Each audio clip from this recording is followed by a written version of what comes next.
Hi, everybody. Ed Bixby here from the Global Green Burial Alliance, and this is Spotlight Now.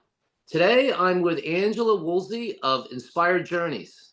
Angela has been a Minnesota licensed mortician for almost 20 years. In addition to her work with Inspired Journeys, Angela has served a 3-year term on the board of directors for the National Home Funeral Alliance, serving as the board president for part of her term. She also has part of the grassroots action group that helped legalize natural organic reduction in the state of Minnesota. Angela is actively involved with the Minnesota Death Collaborative and connected with the Minnesota Threshold Network. In addition, she is working with the Land Conservation Natural Burial Project, working to make conservation natural burial a reality in Minnesota. Prior to starting Inspiring Journeys, Angela taught in the Program of Mortuary Science at the University of Minnesota for 10 years. She has become a certified celebrant in 2017 through the Insight Institute, and in 2019, she trained as the end-of-life doula with the International End-of-Life Doula Association. She is also deeply involved with Healing Hearts Connection, a nonprofit organization in Minnesota that provides Hearts of Hope grief camps to grieving families. So very impressive, and thanks for being with us today, Angela. Well, thanks so much for inviting me. It's a delight to spend the day with you. Well, thank you very much. Well, you know, we're going to get into learning a little bit more about what inspired you to enter the natural death care and home funeral world. And as we go through this conversation, Minnesota, I'm familiar with Minnesota myself.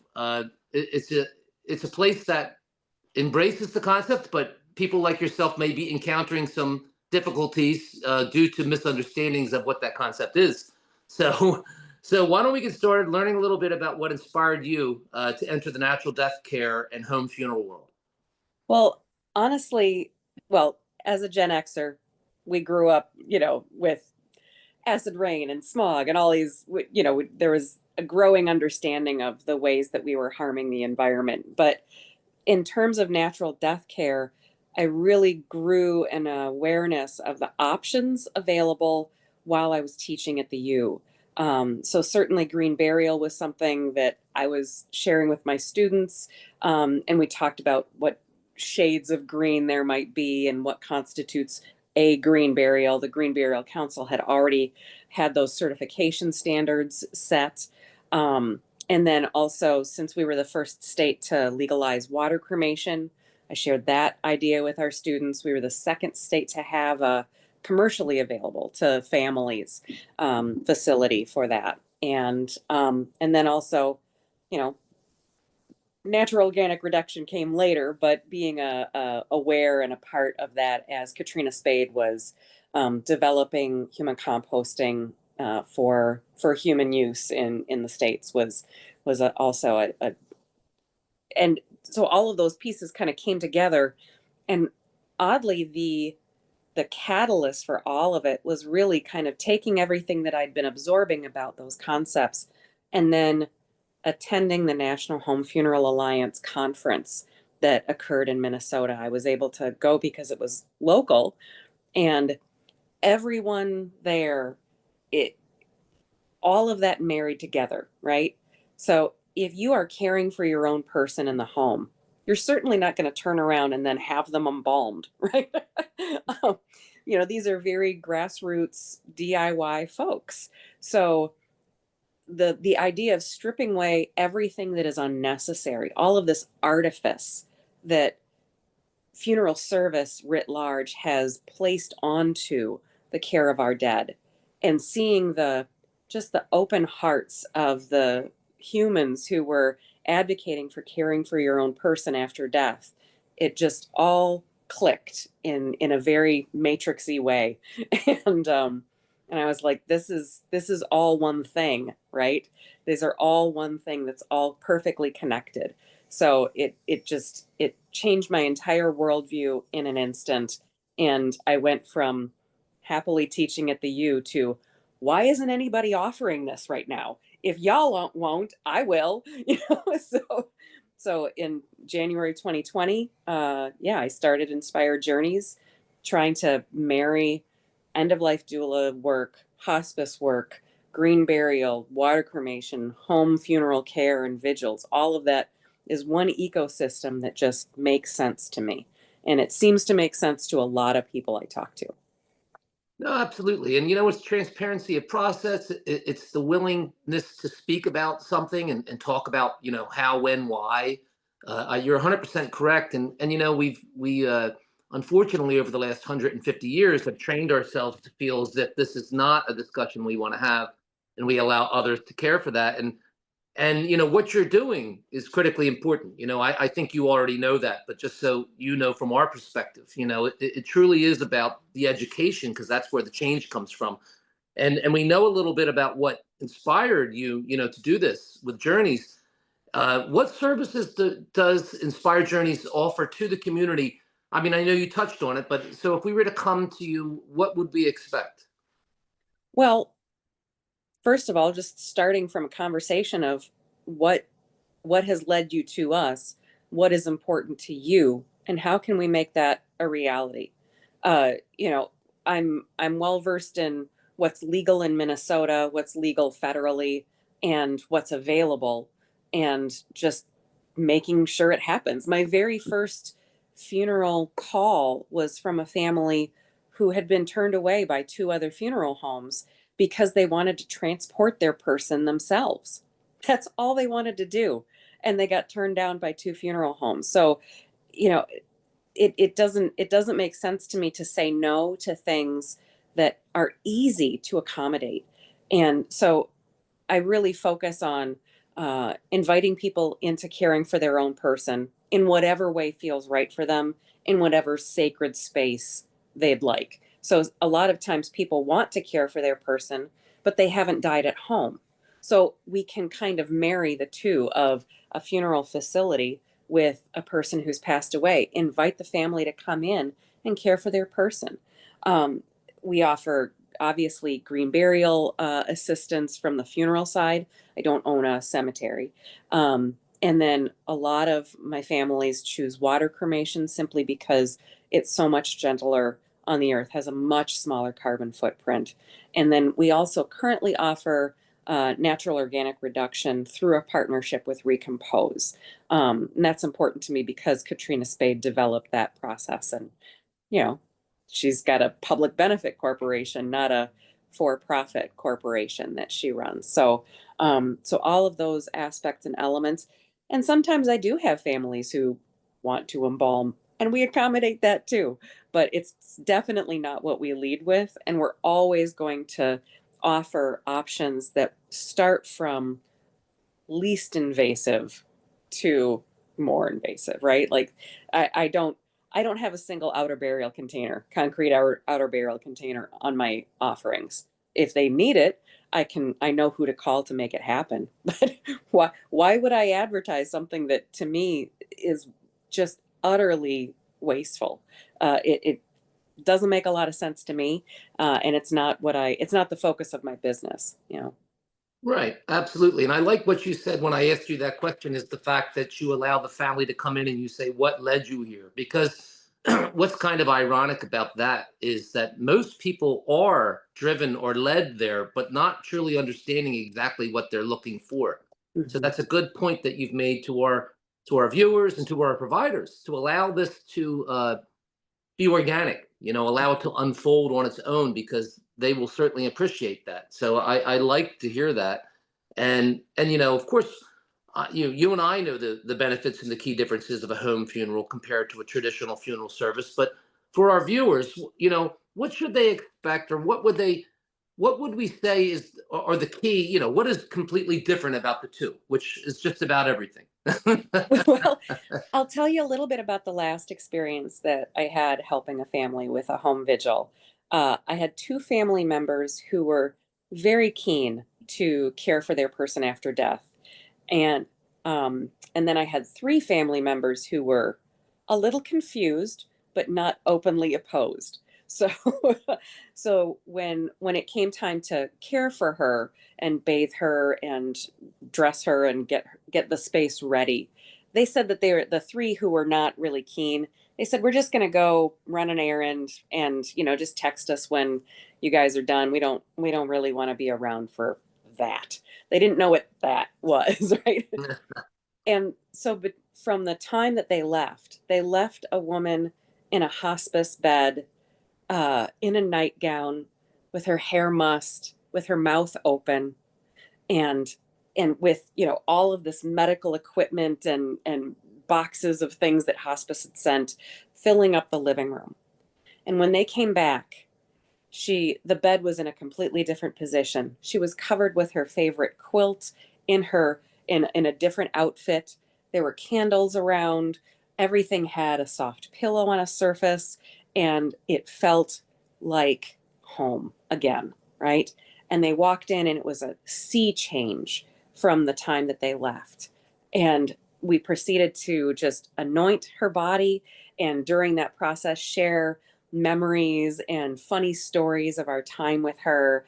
And and everybody was engaged and involved and touched by that moment. And uh the one son who was the most stoic gave me a huge hug at the end and said, "I'm so grateful for everything that you did here." And I said, "You know, it's my honor and pleasure to be able to help you."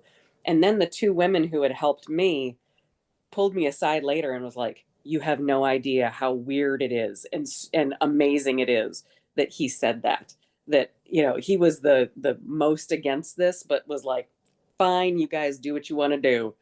And he was truly touched by that difference, that what you're doing is taking away everything that is death related and bringing back in the humanity of that person in the space that is home, creating sacred space again from what has been the hearth of the home, right?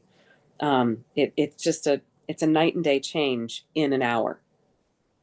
Well, I love that explanation. It was beautiful, and it's a great way to paint that picture in someone's mind's eye to truly understand with home health, with a home funeral, and with a natural burial. It truly is about celebrating a life that was lived and honoring that person. And that's wonderful. I think it's great, and I think that more people have to understand that this isn't a foreign thing to us as human beings. This is something we did, for a millennia, and it's just opening up that box and allowing ourselves to do it again. So that's beautiful, and a great way to describe the difference, because that says it all.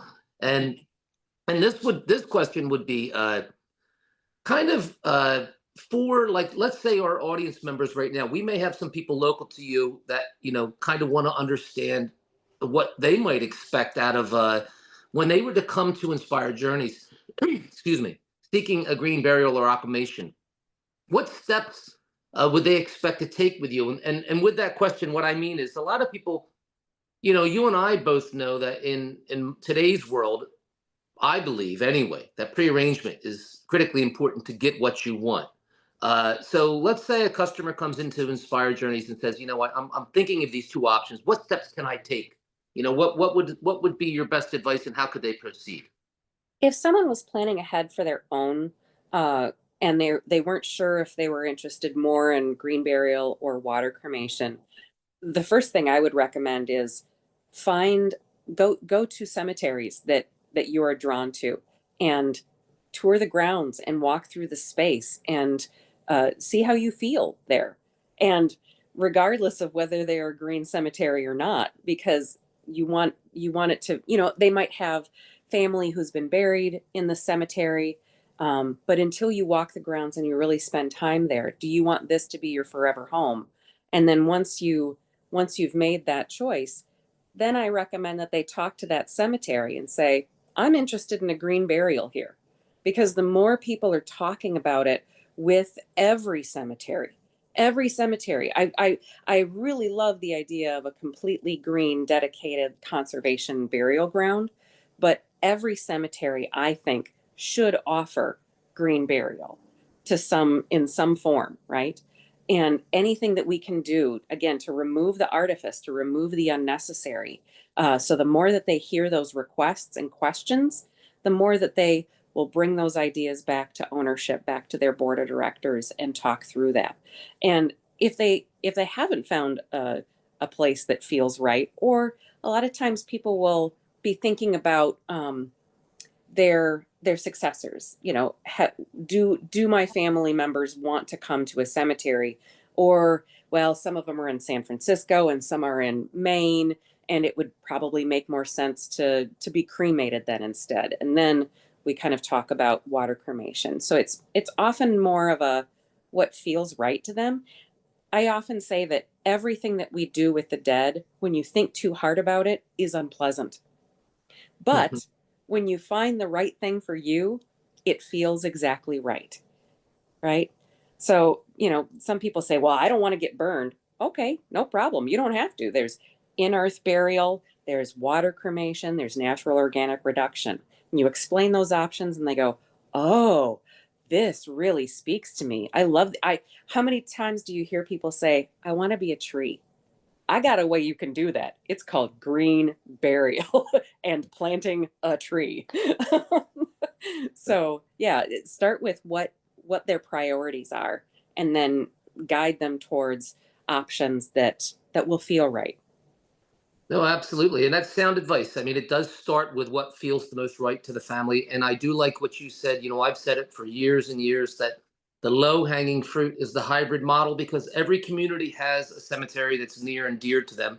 So it's really as simply as speaking to their staff if they don't, Right. outwardly offer it. And at the end of the day, as funeral professionals, you and I both know that very few want to refuse or turn away a family.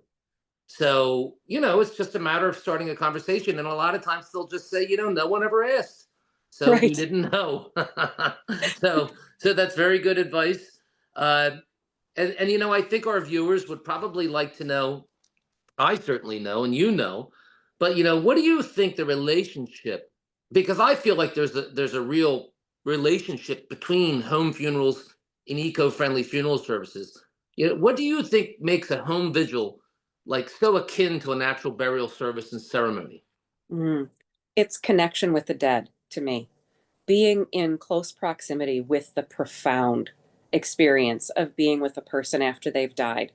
That uh, grief strips us down to our core, and being present with the dead gives us hope in a way that because we're with them and we're learning and understanding how this person I love is now different, and going from, oh gosh, it's a really good question, and it's, yeah, it's obvious but also hard to answer, right? Yes, yes, I agree. uh because it's more DIY is the simplest answer. Both of those are more DIY. But I think ultimately it's removing business and funeral, the funeral industry, like not funeral service, but the Right. funeral industry, removing that from the equation and removing gatekeepers and barriers between you and your loved one and you and the earth. That's what it is, I think. Removing gatekeepers and barriers. No, I think it's a good way to put it. You're absolutely right. Connecting people back to the simplicity of being a human being and going back to nature as we've come from it. So I Mhm. like I like your explanation because as we both know that funeral professionals are needed within the process to help guide, but at the same time, we as human beings have the innate ability to care for our loved ones in death. We just need that guidance to reintroduce ourselves to it. So I think that was a good way to put it. And that would bring us to a part of this conversation because Minnesota, has a lot of options, a lot of things that are going on, a lot of people who believe in it, which is really, a wonderful thing. And a couple of years ago, the state put a moratorium on green burial. So would you say, and it may not have had any effect, but would you say that that had any effect on the services that you were providing during that period? And how do you feel about the misconception that these types of things might be damaging to the earth? Well, NIMBY's gonna NIMB, I guess. True. But I think it did not have an effect on my business because people were asking, "Hey, can we still do green burial? I heard there's a moratorium." And I would say, "No, we can still do green burial. We just can't open a new green cemetery until this study has been done." So what the way I explained it is the state wants to hire some scientists to determine if green burial is good for the earth, and I know the science, and they will say, yup, it's fine. But it was helpful in that they were able to create some specific guidelines, right? So they were, doing studies of other states' green burial regulations and the science underlying them. It was a confirmatory process. So I think it helped put people's fears at ease that we're not going to bury somebody 5 inches under the soil line, right? How many people ask you, like, what about wild animals? You're like, Uh, wild animals are not digging down 18 inches to 3 feet. They're not doing it, right. right? um, so, and then in terms of just having some simple guidelines that really are common sense, and I think it personally, I think it was unnecessary because the science was already there and available, and the results and what has worked elsewhere, it was already available. But if it helped get some clarity around the safety and efficacy of green burial for every cemetery or every part of the state, it was a delay, sure, but it probably it didn't, I don't think, did harm in the long run. It probably helped allay or assuage fears and anxieties that people have had because it had this official process that it went through. That's my hope, at least. Right. No, and I agree. I mean, ultimately we knew what the outcome would be. The only fear was the confusion that the consumer may believe they couldn't get it, like you just mentioned. Like it just clouds the water a tad bit. But what's most important about that process in itself is the fact that others will look at that, and they'll, other states, I should say, and maybe be able to base their judgments based on something as similar, so not to have to go through the same process. So Yeah. no, that was a good explanation, and I'm glad to hear you were able to serve your families in that way. So that's great. And this brings me to the my favorite part of the conversation. You know, Obviously you're passionate about what you do and what you've been doing and how it's changed your life. So you know, where would you like to see Inspired Journeys in the next 5 to 10 years? What would you like to see in the state of Minnesota, let's say, maybe even better Mhm. as to what we do? I would love to see conservation burial, a from scratch conservation burial space where the earth is not just engaging in green burial, but that space is in a conservation the word is escaping me, that it's protected, uh, Easement. easement, yes, that it's Yes. in a protected easement, and that that space of earth is specifically being restored to its original natural habitat. That invasive species are being removed, and that prairie restoration is occurring. I think that that's going to be a great way for our spaces to heal. That's one thing that I would love, love, love to see. And I think there's room all across the state for that. But because of the concentration and where I live, I would love to see it somewhere close to the metro, to be able to make that as green as possible. The more green spaces, the better.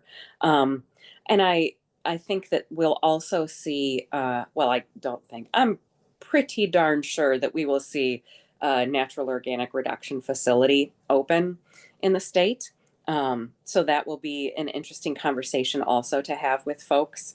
I mean, I I am of a couple of different minds about natural organic reduction. I think it's a very cool approach, especially for high densely populated urban areas, which was originally what Katrina Spade developed it for. But it is kind of a middleman if you've got conservation burial or a truly green burial available. Um, but it also seems to kind of spark the imagination of folks who really identify with the idea of bringing that person's soil to one or more other locations. And I think that's part of the appeal. But yeah, to me, green burial, that you just point at that space. That's my person. And there's this tree that has grown from this person. And I would just love to see more, my own business grow, and the reach and education of folks continue to grow. And I feel people just clamoring for it. So I think that increasing folks' autonomy in making those end of life decisions is also just part of what I'm passionate about and hope to increase. No, absolutely. I think it's a lovely vision, and I believe all those things will come true. I think it will happen. And with conservation burial, just for the viewers to understand, it's a natural burial ground, and like you had said, it serves a greater purpose, with the protection and the restoration of those lands. And it will happen. And with the growth and the successes of hybrids and naturals, organizations will look harder at the bigger prize, which is conservation. And it's all about partnerships, and I think that's what's most important. And once people stop fearing death and dying, then they can embrace. I mean, what a conservation tool. I mean, cemeteries are the ultimate conservation tool. So now I think it's all a wonderful thing, Angela. Thank you for joining us today. The viewers can learn more by visiting Inspired Journeys and learning more about you, and Mhm. we'll of course put all that up for you, so people, you can go and visit Angela and reach out to her. So thanks, Angela. We really appreciate it here at the Global Green Burial Alliance. Thanks so much for having me. I appreciate it. Very welcome. All right, everybody. See you the next time.